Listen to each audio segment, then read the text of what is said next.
ఈరోజు మనం ఈ వీడియోలో అల్లాపై ఉన్న 5 ముఖ్యమైన అపోహల గురించి తెలుసుకుందాం.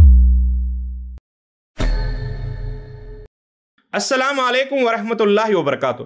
నేను మీ సోదరుడు ఇమ్రాన్ అలీ. నేటి అంశం 5 మిస్కన్సెప్షన్స్ అబౌట్ గాడ్. ఈరోజు మనం ఈ వీడియోలో అల్లాపై ఉన్న 5 ముఖ్యమైన అపోహల గురించి తెలుసుకుందాం. మొదటి అపోహ ఏమిటంటే ముస్లింలు చంద్రుడిని ఆరాధిస్తారు. చాలామంది ఏమనుకుంటారంటే ఆ చంద్రుడే అల్లా అని చాలామంది అనుకుంటుంటారు. వాస్తవానికి చంద్రుడు వేరే, అల్లా వేరే. అల్లా సృష్టికర్త, చంద్రుడు సృష్టి. ఏ ముస్లిం కూడా చంద్రుడిని ఆరాధించడు. అల్లా సుబ్హానహు వ తఆలా చంద్రుడిని మానవుని కోసం సృష్టించాడు. ఖురాన్ సూరా హామీం సజ్దా సూర నంబర్ 41 ఆయత్ నంబర్ 37.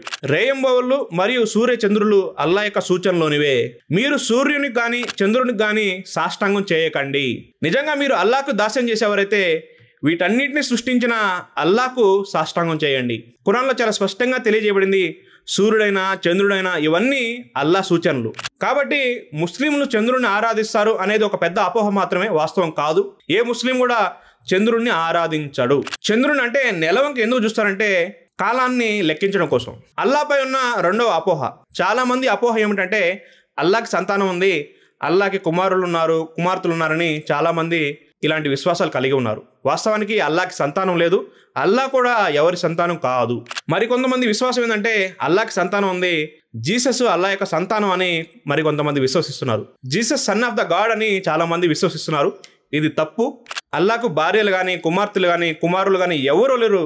అల్లాకి సంతానమే లేదు. సూరా ఇఖ్లాస్ సూర నంబర్ 112 ఆయత్ నంబర్ 3. లం యలిద్ వలం యూలద్. అల్లాకి సంతానం లేదు, అల్లా కూడా ఎవరి సంతానం కాదు. యేసు అల్లా యొక్క కుమారుడు కాదు. యేసు వారు ఎవరంటే ఒక ప్రవక్త మాత్రమే. మల్ మసీహ్ ఇబ్ను మరియం ఇల్లా రసూల్. మరియం కుమారుడైన మసీహ్ ఒక ప్రవక్త తప్ప మరేమీ కాదు. అల్లాకి సంతానం ఉంది, అల్లాకి కుమార్తెలు ఉన్నారు, కుమారులు ఉన్నారు అనేది ఒక పెద్ద అపోహ, వాస్తవం కాదు. ఖురాన్ సూర ఆరాఫ్ సూర నంబర్ 6 ఆయత్ నంబర్ 100. వీళ్ళు ఎలాంటి జ్ఞానం లేకుండానే ఆయనకు కుమార్తెలు కుమారులను కల్పించారు. వాస్తవానికి వీళ్ళు చెప్పే మాటలకు ఆయన అతీతుడు.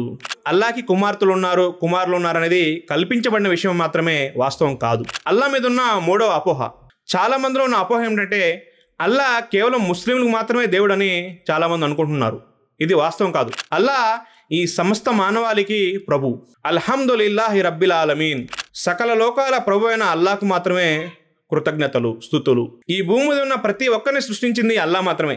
ఈ సమస్త మానవాళికి ప్రభువు కేవలం అల్లా మాత్రమే. చాలా మంది అంటే అల్లా అంటే సాయిబుల్ దేవుడని, ముస్లిం దేవుడని అనుకుంటున్నారు. ఇది అపోహ మాత్రమే. అల్లా అనేది అరబిక్ పదం. అల్లా అంటే ది క్రియేటర్ అనే అర్థం వస్తుంది. ఈ సమస్త భూమండలాన్ని, దానిలో ఉన్న సమస్త ప్రజల్ని సృష్టించిన సృష్టికర్త అల్లా మాత్రమే. సూర నాస్ సూర నంబర్ 114 ఆయత్ నంబర్ 1 నుండి 3 పరిశీలిస్తే కుల్ ఔజు బి రబ్బిన్ నాస్ మలికిన్ నాస్ ఇలాహిన్ నాస్. ఈ విధంగా చెప్పు, నేను మానవుల ప్రభు యొక్క రక్షణ కోరుచున్నాను మరియు మానవుల యొక్క ఆరాధ్య దైవం యొక్క రక్షణ కోరుచున్నాను. ఖురాన్లో ఎక్కడ కూడా అల్లా అంటే ముస్లింల దేవుడని ఎక్కడా లేదు. ఖురాన్లోని మొదటి అధ్యాయంలోని మొదటి వాక్యంలోనే చాలా స్పష్టంగా తెలియజేయబడింది, అల్హమ్దులిల్లాహి రబ్బిల్ ఆలమీన్. సకల లోకాల ప్రభు అయిన అల్లాకు మాత్రమే స్తుతులు, స్తోత్రాలు. అల్లాపై ఉన్న నాలుగో అపోహ. అల్లా ఎక్కడున్నాడు? చాలా మంది యొక్క అపోహ ఏంటంటే అల్లా ప్రతి దిగడున్నాడని చాలా మంది భావిస్తుంటారు. ఇది ఒక అపోహ మాత్రమే, వాస్తవం కాదు. చాలా మంది ప్యాంథిజం మీద విశ్వాసం చూపుతారు.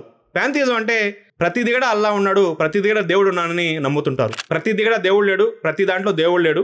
దేవుడు 7 ఆకాశాలపైన అర్ష్ మీద ఉన్నాడు, అల్లా ప్రతి దిగడ లేడు. కొంతమంది ముస్లింల యొక్క విశ్వాసం ఏమిటంటే అల్లా ప్రతి దిగడ ఉన్నాడని. అల్లా ప్రతి దిగడ లేడు, అల్లా అర్ష్ మీద ఉన్నాడు. ఖురాన్ సూర ఆరాఫ్ సూర నంబర్ 7 ఆయత్ నంబర్ 54. నిస్సందేహంగా అల్లా మీ ప్రభు.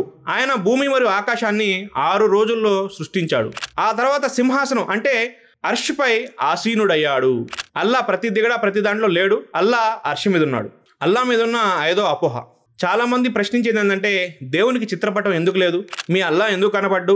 కొంతమంది ఆ దర్గాలు దిగుండే ఫోటోలను చూసి, కొంతమంది ఇంట్లో ఉండే కాబా ఫోటోలను చూసి, ఈ విధంగా ఫోటోలను చూసి ఈయనే అల్లా అని చాలా మంది భ్రమపడుతున్నారు. వాస్తవానికి దేవుడు అనేవాడు కంటికి కనిపించాడు. ఆ దేవుణ్ణి ఎవరు చూడనప్పుడు ఇలా ఉంటాడని మనం ఎలా ఊహించగలం? అదేవిధంగా మన సమాజాన్ని పరిశీలిస్తే చాలా మంది దేవుడు ఇలా ఉంటాడు ఇలా ఉంటాడని రకరకాల ఆకారాలను తయారు చేసుకొని పూజిస్తుంటారు. వాస్తవానికి ఇస్లాం చెప్పే విషయం ఏంటంటే ఖురాన్ సూర ఇఖ్లాస్ సూర నంబర్ 112 ఆయత్ నంబర్ 4. ఆయనకి సరిసమానం పోల్చదగింది ఈ విశ్వంలో ఏదీ లేదు. ఖురాన్ అషూరా సూర నంబర్ 42 ఆయత్ నంబర్ 11. లైస కమిష్లీ షయూన్. ఆయన పోలిన వస్తువు ఏదీ లేదు. ఈ ఆకారాలైనా ఈ చిత్రపటాలైనా మానవుడు తన స్వహస్తాలతో తయారు చేసుకున్నాడు. దేవుణ్ణి ఎవరు చూడలేదు, దేవుడు కంటికి కనిపించాడు. ఈరోజు మనం అల్లా మీద ఉన్న ముఖ్యమైన 5 అపోహల గురించి తెలుసుకున్నాం. ఇవన్నీ అపోహలు మాత్రమే, వాస్తవాలు కాదు. చివరిగా ఖురాన్ ఇచ్చే సందేశం ఏంటంటే, ఖురాన్ సూర మాయిదా సూర నంబర్ 5 ఆయత్ నంబర్ 72. ఎవరైతే అల్లాహ్కు భాగస్వామ్యం కల్పిస్తారో, అంటే షిర్క్ చేస్తారో, అలాంటి వారికి స్వర్గం నిషేధం, వారి యొక్క నివాసం నరకం. షిర్క్ అంటే అల్లాహ్కు భాగస్వామ్యం కల్పించి వేరే వారిని ఆరాధించడం. ఇస్లాంలో షిర్క్ క్షమించరాని పాపం. నేను చివరిగా అల్లాతో దువా చేస్తున్నాను, ఓ అల్లా, మమ్మల్ని అందరినీ షిర్క్ నుండి దూరంగా ఉంచి నిన్ను మాత్రమే ఆరాధించే వారిగా చెయ్యి. ఆమీన్. అస్సలాము అలైకుం వరహ్మతుల్లాహి వబర్కాతుహు.